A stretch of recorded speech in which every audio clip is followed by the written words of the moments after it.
Tagalog-Filipino Conversational Course 1. There are 20 lessons in this course, and the first lesson here is the set of Filipino expressions. So you notice that we Filipinos have plenty of expressions that don't have this equivalent in English. So in these video lessons, there are a few minutes spent, okay, to discuss the set of expressions. So this video is just an introductory video to the course. Another is the lesson about adjective and the word talaga. So there are two ways to use that. You can say in Filipino, talagang maganda. So we have here the NG, and of course the meaning of that in English, or how you say that in English. In Filipino, we say it this way, and the other way around is you say maganda talaga. So indeed, beautiful. Okay, so we don't have the NG anymore. Another is the lesson for connectors, okay, or other connectors with the we have this na, NG, and G. So we're going to discuss and you're going to learn when are you going to use those connectors. Another is, of course, how to construct simple sentences. Really simple. So in this example, the first word here is adjective, and of course, unlike in Filipino, unlike English, Filipino is the first word here is adjective. In this sample, in this lesson, okay, adjective is the first, okay, word in the sentence. Subject, because there are other words should be put in the first sentence for the simple sentence in Filipino.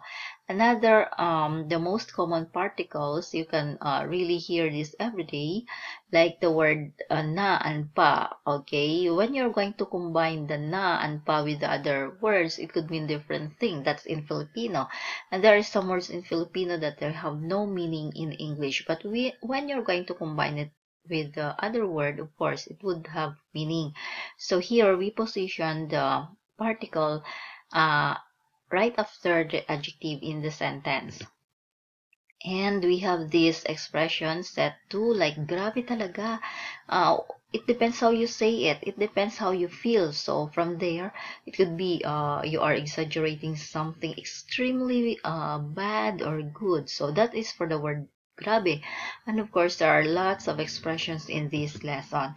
Another, just like English, we do have these idiomatic expressions, and I'll give you the literal meaning in English, and of course the equivalent in English. Okay, so we have here malalim ang iniisip. Another is the question word ano. Ano ang pangalan ng isla? Okay, I understand how difficult it is for the learner, okay, learners to pronounce the word NG, but I'll show you how to do that. By the way, this course has two formats, okay. You can avail the video and or the audio format. Okay, another question word is the word saan. You know, Filipinos are very inquisitive. They don't simply say hi or hello. They don't greet their friends down there, but they can ask, or they ask lots of questions. Another is the meaning, okay, and the use of pwede. There are lots of meanings and uses of this word pwede.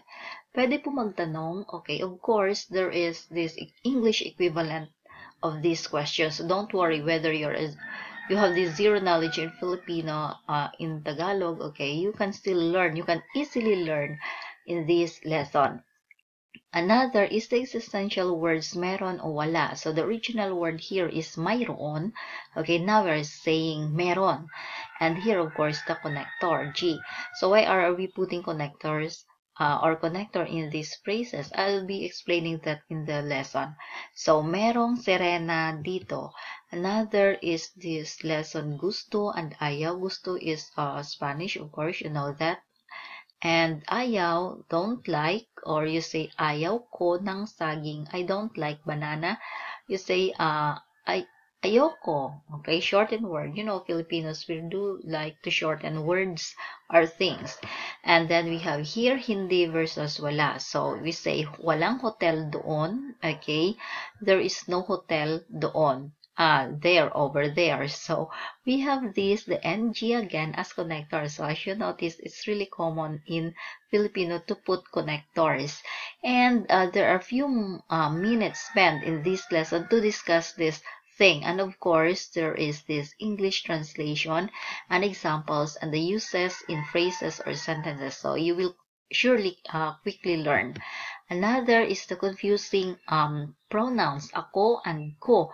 So I'll discuss why we use ako, okay, and why we use ko and when are we going to use them.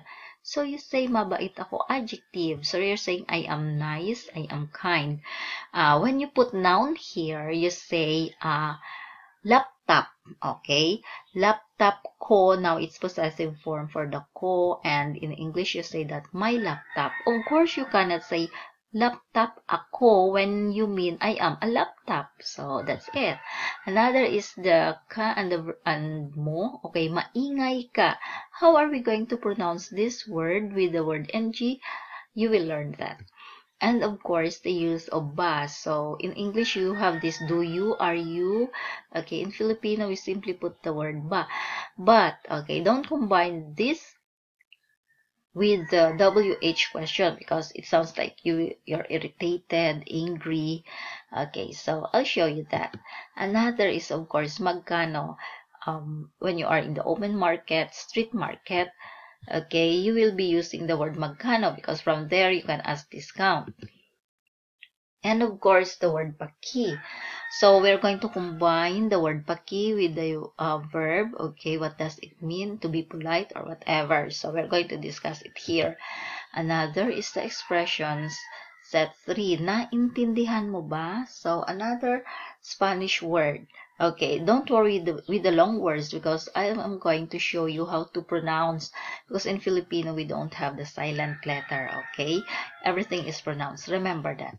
Another is the set of these verbs, okay? Simple verb conjugation. Okay, so we have this and the infinitive and also just an introduction. So pictures in this video, okay, are taken from Google. So if you have some questions and if you want to take the course, okay, you can just contact us here.